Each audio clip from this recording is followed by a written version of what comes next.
The house is officially ready for flat work. Behind me you'll see what used to be a giant trench and hole where the sewer line was coming in and all the other utilities. But they spent the last couple of days backfilling it and prepping it for flat work. So it was once a giant hole and trench is now filled in with dirt and sand and gravel. And directly behind me will be the driveway, and then inside the concrete in there will be the garage. So right here is what will be like the entryway. So it goes from the sidewalk over there, and then it'll be and then it'll turn into the driveway. And then the sidewalk will start right here and come around, and then the front door will be just right there. And there are a lot of things that you have to plan for when you're doing flat work. Most of all is water management. So I think I said it before, but if concrete is guaranteed to do anything, it will crack. And so you have to, so there are lots of steps that you have to take to, you can never make it not crack all the way, but you can at least do a lot of things to avoid them or make them smaller. And one of those things is water management. And the reason that is, it's probably not the same in places that don't have like a severe winter, but in Idaho we have 4 very strong seasons. And so what that means is that we have summer where it's really hot and dry, and then we have winter where we get lots of snow and ice and freezing temperatures. And so the reason that water management is so important is because if there's anywhere that water can get underneath concrete and settle and group up in large volumes of water, when winter comes it'll freeze and water expands when it freezes, and so it lifts up the concrete.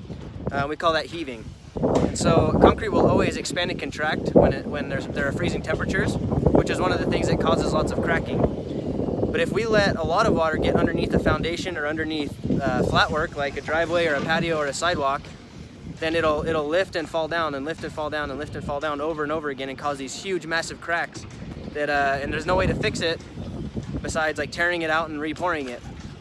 So it's on us as the builder to do as much as we can to help minimize that from happening. You see behind me there are those 2 white pipes. So there's one right there and there's one right there.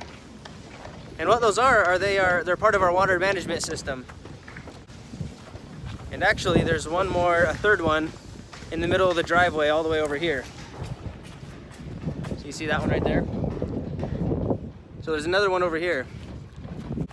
And the reason that we do that is to help control the water that comes off of the roof.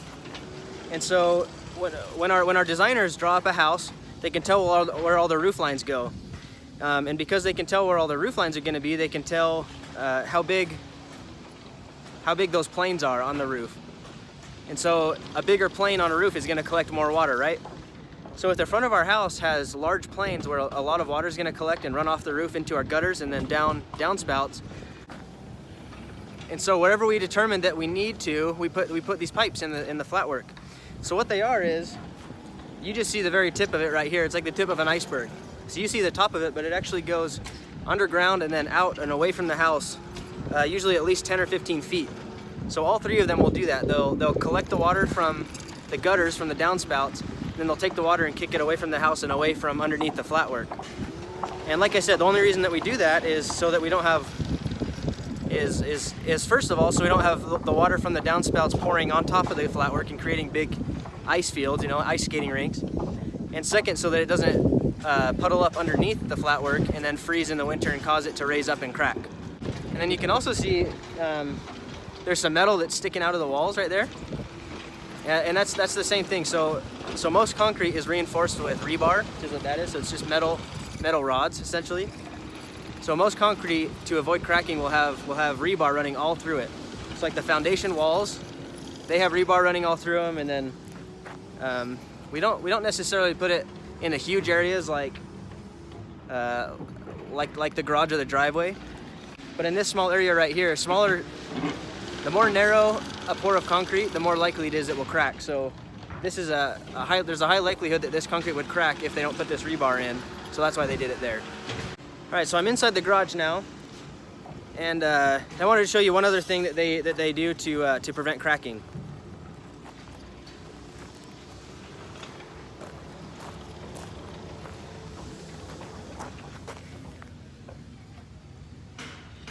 So you can see right here, so this is the foundation wall, right?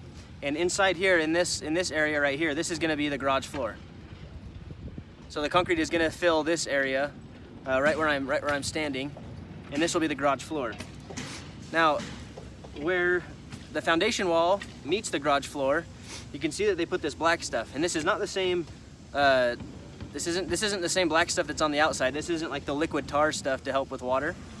This is like a really fibrous material, kind of like thick cardboard almost. It's treated with some chemicals. And the only reason that they put this in is again for expansion and contraction. So this stuff is not super hard. It's not soft, but it's just not solid. And the reason for that is the same thing I was talking about, where concrete will always expand and contract with heat and with cold, and also with moisture. So the reason that they do this, and they put this stuff in here where the flatwork will meet the foundation walls, is to accommodate for the expansion and contraction.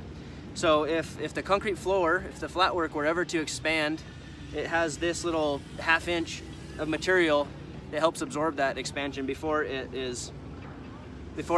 expands into the foundation wall. So you can imagine if one solid were pushing into another solid, there's a high likelihood that one of them is going to give and one of them is going to break, right? So it's funny that all that it takes to avoid that is this little half-inch of really cheap material that stops them from hitting each other straight on.